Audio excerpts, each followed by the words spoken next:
दहेज उत्पीड़न और संदिग्ध मौत के एक गंभीर मामले में रीवा निवासी त्रिविक्रम द्विवेदी ने अपनी पुत्री मनोरमा मिश्रा की मौत को करार देते हुए रीवा आईजी कार्यालय में ज्ञापन दिया। शिकायतकर्ता के अनुसार उनकी पुत्री का विवाह वर्ष 2018 में ग्राम बरा सेमरिया में आशीष मिश्रा के साथ हिंदू रीति रिवाज से संपन्न हुआ। विवाह में करीब 2.5 लाख रुपए नगद, सोने चांदी के आभूषण और गृहस्थी का सामान दिया गया, लेकिन शादी के कुछ महीनों बाद ही ससुराल पक्ष ने कार खरीदने के लिए 5 लाख रुपए की मांग शुरू कर दी। पिताजी ने अपने सामर्थ्य के अनुसार 1 लाख रुपए नगद और 50,000 रुपए बैंक ट्रांसफर भी किए, फिर भी उत्पीड़न जारी रहा।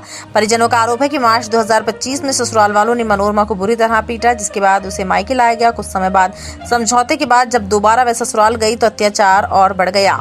शिकायत के मुताबिक 29 सितंबर 2025 को दोपहर 3:15 बजे मनोरमा ने अपने पिता को फोन कर बताया कि उसके पति, सास, ससुर और ननद उस पर हमला कर रहे हैं और उसे जान से मारने की धमकी दे रहे हैं। इसके एक घंटे बाद ससुराल वालों ने फोन कर बताया कि उसकी मौत हो गई।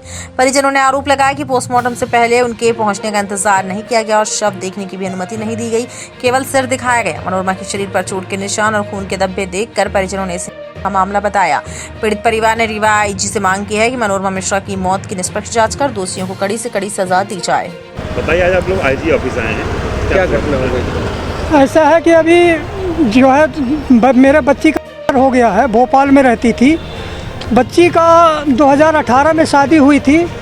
शादी होने के उपरांत जो है आशीष मिश्रा के साथ और उसके पिता जो है कमला प्रसाद मिश्रा, ग्राम बरा छिजवार, तो उन्होंने 2 साल तो ठीक रहा। 2 साल के बाद जो है बच्ची को प्रताड़ित करने लगा, मारने पीटने लगा। इसके बाद बच्ची को बहुत मारा था। तो बच्ची आई हमारे से घर, बुलवाया जब तो उसने बोली कि मम्मी को बताई अपने कि मेरे को बोल रहे हैं कि 50,000 रुपये और दे दो, नहीं तो मैं जान से मार दूंगा। इसके बाद मैंने मिसेज बताई कि दे दो उनको 50,000 रुपये, तो मैं अपने खाते से ट्रांसफ़र किया उनको 50,000 रुपये 2020 में। और इसके उपरांत पिछले मार्च में वो फिर बहुत मारा बच्ची को। मारने के बाद सीडी वीडियो वगैरह बच्ची ने भेजा था यहाँ, और भेजने के बाद कुछ सीडी तो मेरे पास है, कुछ 1-2 डिलीट हो गई हैं।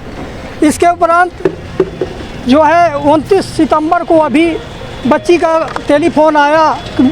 जैसे मैं उठाया तो वो बोले, मैं बोला बच्ची बेटा ठीक है ना, तो बोली मम्मी से बात करना है। और मम्मी से पूरी बात नहीं बता पाई, तब तक वो हम रोने लगे। उसका मोबाइल, ससुर पति उसका बहुत मार रहे, उसका मोबाइल छुड़ा लिए।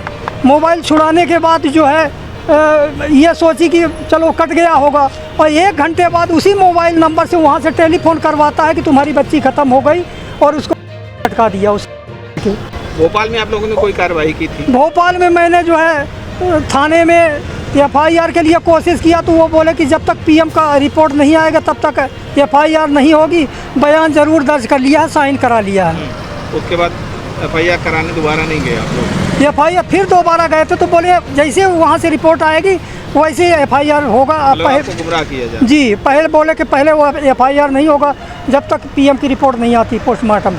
तो अभी आप क्या चाहते हैं? अब ये चाहते हैं कि आज सबसे निवेदन ये है कि उसको ज़्यादा से ज़्यादा मतलब ऐसी सज़ा हो, ताकि जैसे मेरे बच्ची को तड़पा के मारा है तो उसी तरह से उसको भी सज़ा। सास को, ससुर को, सास ससुर है सब, उसकी सास, 2 नंदे, ये उसका बाप और वो खुद आशीष मिश्रा, ये सब इन्वॉल्व थे मारने में, और बच्ची को ख़त्म कर दिए तड़पा के मारा। में रह के क्या करते थे वो भोपाल में रह के सिक्योरिटी की नौकरी करता था, और सरकारी आवास जो अलाटमेंट होता उसमें रहता था। कहीं सास की नौकरी करते थे? सास की नहीं, प्राइवेट नौकरी करता सिक्योरिटी में। आपका नाम क्या? मेरा नाम त्रिविक्रम द्विवेदी, ग्राम सगरा, पोस्ट ऑफिस सगरा, जिला रीवा, मध्य प्रदेश। वहाँ पर भोपाल में आशीष मिश्रा का जो मामा है वो ASI है, और उसने ये भी धमकी देता था कि हमारा मामा पुलिस में है और बच्ची को मार दूंगा, मेरे को कुछ नहीं होगा।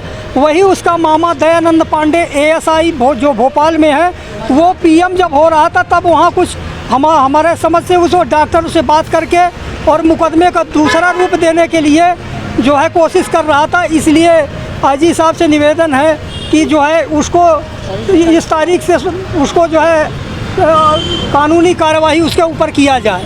ये भोपाल में कहाँ रहती थी बच्ची आपकी, और कौन सा थाना लगता है वहाँ पे? इंदिरा नगर G4 G4 और 60 ब्लॉक में।